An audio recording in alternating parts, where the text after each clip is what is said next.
કેટલાક સંબંધો ભગવાન સીધા નથી બનાવતા, એ કોઈ વ્યક્તિને કારણ બનાવીને જ બનાવે છે.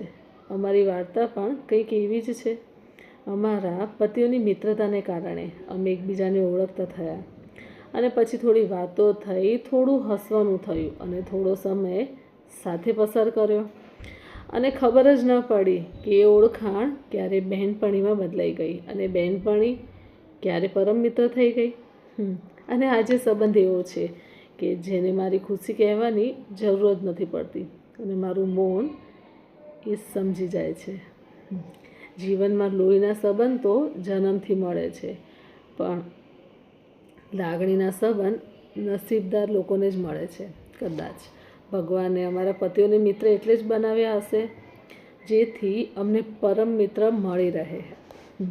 અને આજે દિલથી એટલું જ કહેવું છે, તું ફક્ત મારી બહેનપણી નથી, તું મારું પસંદગીનું પરિવાર છે, અને મારી જિંદગીની સૌથી સુંદર ભેટ. જય શ્રી કૃષ્ણ.